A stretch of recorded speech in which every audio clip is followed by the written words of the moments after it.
Prenons encore un prophète, encore un autre. Samuel.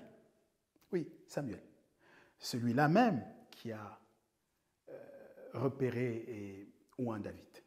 Samuel dit dans 2 Samuel chapitre 7, les versets 12 et verset 16 retiendront notre attention. Au verset 12, il est stipulé la chose suivante. Lorsque tes jours seront accomplis et que tu te seras couché auprès de tes pères, je mettrai un fruit de tes entrailles sur ton trône et j'y veillerai. 2 Samuel 7, 12.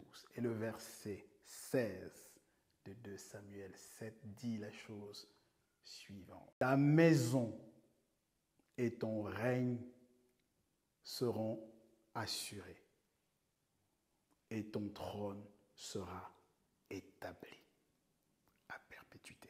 Donc, voilà ce que dit Samuel.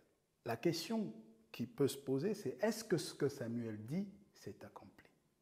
Samuel parle à David. Samuel s'adresse à David. Oui, ça s'est accompli. Oui, ça s'est accompli. Nous avons cité des textes tout à l'heure. On peut en rajouter, mais enfin... Hébreux 2, par exemple. Allez. Hébreux chapitre 2, au verset 14, dit « Puisque les enfants participent à la chair et au sang, il y a lui-même également participé. » Également. Vous savez, également, c'est-à-dire également. De même que, de la même manière que, rigoureusement, l'égalité, A égale B. Il a également, c'est-à-dire au même titre, à 100%. Il était donc, lui aussi, comme les enfants qui ont participé à la chair et au sang et dont il venait être sauveur. Mais c'est encore plus époustouflant lorsque vous lisez les versets suivants. Partons sur le verset 16, par exemple. « Car assurément, pourquoi il y participe également ? Car assurément, ce n'est pas à des anges qu'il est venu au secours, mais à la postérité d'Abraham. » Pas à des anges, pour qu'il ait besoin d'avoir un Père Esprit, mais à la postérité d'Abraham. Et au verset 16, « En conséquence, il a dû être rendu semblable en toutes choses à ses frères, afin qu'il fût un souverain sacrificateur miséricordieux. » Voilà Hébreux 2, les versets 14, 16 et 17. Magnifique, lumineux, clair, net et précis. Voilà pour ce qui est donc de la preuve que les prophéties de Samuel ne sont pas restées à l'état de prophétie, mais se sont accomplies. Nous aurions pu continuer à dérouler une liste de prophètes, mais franchement, à quoi bon? À quoi bon? L'apôtre Pierre coupe court à cette affaire en déclarant la chose suivante dans Actes chapitre 3 en son verset 24. Que disent les dispositions du verset 24 de Actes 3? Elles disent que tous les prophètes depuis Samuel ont successivement prophétisé à ce sujet.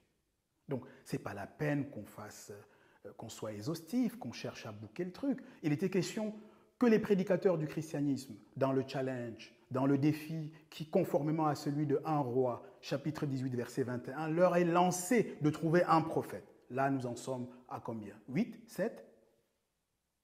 Et Pierre nous dit que ce n'est pas la peine de continuer, parce que tous les prophètes depuis Samuel ont successivement prophétisé. Mais c'est normal. Le Messie, c'était tout le dessein de Dieu. Que vouliez-vous que le royaume... Vous voulez que Dieu parle de quoi aux hommes, en fait, si ce n'est du salut et de l'éternité? Donc c'est quand même normal que cela ait été le fil conducteur, le fil d'Ariane de tout le message de Dieu à l'humanité depuis le Jardin d'Éden. Et la chute. Nous pouvons néanmoins nous poser la question de savoir s'il ne nous suffirait pas, plutôt que de continuer à dérouler des prophètes et des prophéties, je ne sais plus combien nous en avons déjà cité, peut-être qu'il faut juste maintenant qu'on s'est concentré à montrer que cela s'est bien passé, nous se demander, mais comment est-ce que ça aurait pu être autrement? Et là, nous mettons sur la table un texte précieux, puissant. Romains chapitre 11, verset 29. Dieu ne se repent pas de ses dons et de son appel. Alors, question aux prophètes du christianisme. Puisque Dieu ne se repent pas de son appel, aussi vrai qu'il a appelé Abraham, aussi vrai qu'il a appelé Jacob, aussi vrai qu'il a appelé Judas, aussi vrai qu'il a aussi appelé David.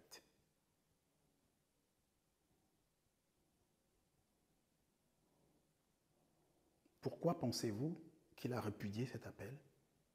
Pourquoi prêchez-vous comme s'il avait et s'était assis sur cet appel? Il l'avait mis à la poubelle. Où est-ce qu'il est indiqué que Dieu aurait fait volte-face? Nulle part dans la Bible.